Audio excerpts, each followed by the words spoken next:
बिस्मिल्लाहिर्रहमानिर्रहीम। अस्सलाम वालेकुम मेरे बच्चों, कैसे हैं आप लोग? उम्मीद है व्यूवर्स भी बिल्कुल खैर आफियत से होंगे। आज चैप्टर नंबर 8 पढ़ने जा रहे हैं, क्लास 9 मैथ्स का। तो सबसे पहले हम ये समझते हैं कि ये क्वाड्रेटिक इक्वेशन होती क्या है, और फिर इसके मुताबिक अगर हम कोई सवाल कर लेंगे तो बहुत ही आसानी हो जाएगी। ठीक है बेटा, क्वाड्रेटिक इक्वेशन उर्दू में इसको कहते हैं दो दर्जी मसावात। क्या कहते हैं? दो दर्जी मसावात। अब ये दो दर्जी मसावात होती क्या है? The polynomial equation with degree 2 is called quadratic equation या क्वाड्रेटिक फार्मूला। ऐसी मसावात जिसका दर्जा 2 हो या दो दर्जी मसावात को क्वाड्रेटिक इक्वेशन कहा जाता है। And the standard form of quadratic equation is ax² plus bx plus c equal to 0. This is the standard formula of quadratic equation. This is the standard form of the quadratic equation. ये quadratic equation की मयारी शक्ल है। जब भी quadratic equation लिखी जाएगी इस तरह होगी, और उसका दर्जा कितना होगा? 2, यानी जितना पावर होगा वो उसका दर्जा होगा। तो 2 पावर मतलब 2, 3 पावर होता तो 3 दर्जा होता, और अगर ये 4 पावर होता तो 4 दर्जा, और अगर ये 5 पावर होता तो 5 दर्जा, यानी जितना पावर होगा उस डिग्री का उतना दर्जा होगा। तो इस इक्वेशन में हमेशा स्क्वायर लगा होगा, दर्जा इसका 2 होगा। ये इसका स्टैंडर्ड फॉर्म होगा। ठीक है बेटा, अब यहाँ पे here in this standard form of equation A B and C, what are these called? These are called coefficients. What are these called? Coefficients. ठीक है बेटा, हम इसको मुस्तकिल या कोएफिशिएंट कहते हैं, यानी इनकी कोई ना कोई वैल्यू होगी, कोई ना कोई इसका क्या होगा, इसके नंबर होंगे। तो अब इसकी जगह पे, एक ही जगह पे अगर मैं 2 रखूं तो x² सेम, और b की जगह में अगर मैं 3 रखूं x, और c की जगह में 5 रखूं, तो ये क्या हो जाएगी? स्टैंडर्ड इक्वेशन हो जाएगी क्वाड्रेटिक फार्मूले की। अब आपने देखा यहाँ a है तो क्या हो गया 2, यहाँ b है तो क्या हो गया 3, यहाँ पे c है तो क्या होगा, यानी कोई ना कोई ये नंबर होंगे, ये इक्वेशन बराबर हो जाएगी। अब आपने एक बात जहन में रखनी है कि a will not be equal to 0। इस स्टैंडर्ड फॉर्म ऑफ इक्वेशन में a 0 के बराबर नहीं होगा। अगर a 0 के बराबर हो जाएगा तो फिर वो क्वाड्रेटिक फार्मूला नहीं होगा। ठीक है, वो फिर लीनियर इक्वेशन हो जाएगी, वो फिर जो है वो सिंगुलर जो है वो इक्वेशन हो जाएगी। तो a को हम 0 के बराबर नहीं कर सकते, बल्कि हम b को 0 के बराबर कर सकते हैं, c को 0 के बराबर कर सकते हैं। और फर्ज करो अगर मैं b को 0 के बराबर करता हूँ, फिर क्या होगा? तो इक्वेशन रखते हैं ax² plus bx plus c equal to 0। a अपनी जगह पे x², b की जगह पे क्या रखा? 0। 0 एग्जैक्ट कितना हो जाएगा? 0 प्लस क्या हो जाएगा? c equal to 0। अब 0 प्लस किया तो क्या हो गया? x² plus c। ये एक इक्वेशन हमारे पास बन गए। इसको क्या कहते हैं बेटा? प्योर क्वाड्रेटिक इक्वेशन, इसको ये भी कहते हैं। इसको क्या कहते हैं? Pure quadratic equation. और ये जो इक्वेशन है इसको कहते हैं स्टैंडर्ड क्वाड्रेटिक इक्वेशन। अब हम यहाँ c की वैल्यू भी 0 ले सकते हैं। जब c की वैल्यू 0 लेंगे तो क्या बचेगा बाकी हमारे पास? ठीक है बेटा, क्या बचेगा? x² plus bx equal to 0। तो फिर ये इक्वेशन भी हो सकते हैं। तो ये भी शेप है किसकी? क्वाड्रेटिक इक्वेशन की। और हम a को 0 के बराबर नहीं ले सकते, क्योंकि ज़ाहिर है x² के साथ 0 जब मल्टीप्लाई हो जाएगा तो 0 आंसर आ जाएगा, और फिर क्या बचेगा हमारे पास?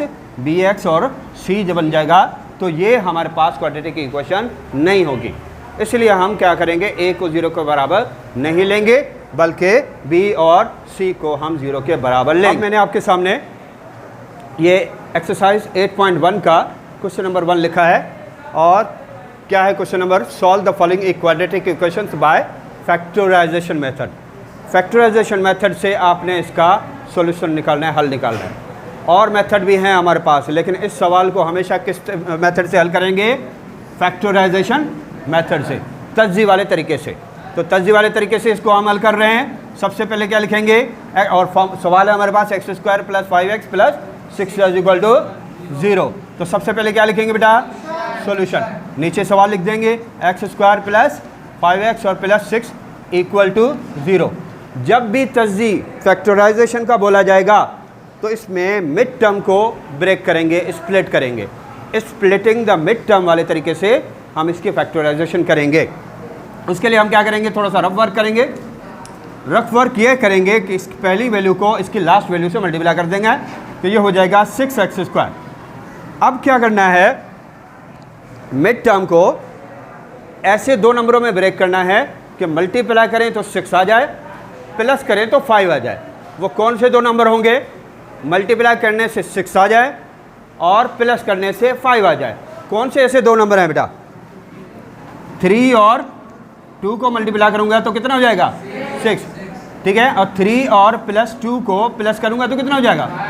ये कंडीशन हमारे पास पूरी हो रही है, मल्टीप्लाई करने से 6 आ जाए और प्लस करने से बीच वाला टर्म आ जाए, सही है।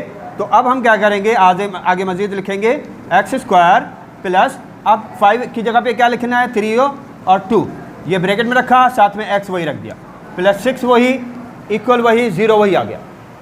अब क्या करेंगे, ब्रैकेट को खोलेंगे, x square plus 3 multiply x कितना हो जाएगा 3x, प्लस प्लस प्लस और 2 मल्टीप्लाई एक्स कितना हो जाएगा 2x, प्लस 6 इक्वल टू 0।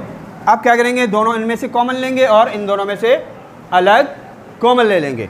तो इसमें से क्या कॉमन निकल रहा है मेरे बेटा, क्या निकल रहा है, इसमें से x कॉमन निकल रहा है, बाकी ब्रैकेट में बचा x प्लस 3।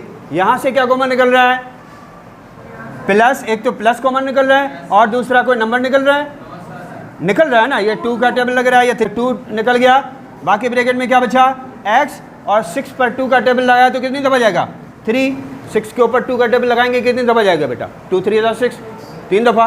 अब आप देखेंगे ये दोनों ब्रैकेट कॉमन है, दोनों ब्रैकेट कॉमन है तो इसको एक साथ रखेंगे, x प्लस 3 एक ब्रैकेट में और x प्लस 2 दूसरे ब्रैकेट, यानी एक कॉमन ब्रैकेट यहाँ रखी, x इधर रखा, ये प्लस 2 इधर रखा और इन दोनों को किसके बराबर किया 0 के, ठीक है बेटा। अब अंडरस्टूड है कि ये x प्लस 3 भी 0 के बराबर है और x प्लस 2 भी 0 के बराबर है, तो हम अलग अलग करके दोनों को 0 के बराबर करेंगे। इसके नीचे हम आएंगे तो हम क्या लिखेंगे, x plus 3 is equal to 0 और x plus 2 is equal to 0, दोनों को 0 के बराबर किया। अब क्या करेंगे, पहले इसको सिंप्लीफाई करेंगे, ये प्लस 3 अब आ जाएगा, क्या हो जाएगा माइनस का 3, x की वैल्यू 1 ये आ गई, यहाँ आएंगे x प्लस का 2 अब आ जाएगा माइनस का 2, दूसरी x वाई की वैल्यू ये आ गई, ठीक है बेटा। तो अब सॉल्यूशन सेट क्या आ गया हमारे पास, एक -3 और दूसरा -2, ये आपके पास आंसर आ जाएगा। समझ में आ गया मेरे बच्चों, अच्छे तरीके से। अब फैक्टराइजेशन मेथड इसी तरीके से जितने भी सवाल बाकी हैं वो आपने इसी तरीके से करने हैं, और जो ना हो तो आप इंशाल्लाह कल मुझे बताएंगे आप क्लास में, ठीक है बेटा। Thank you.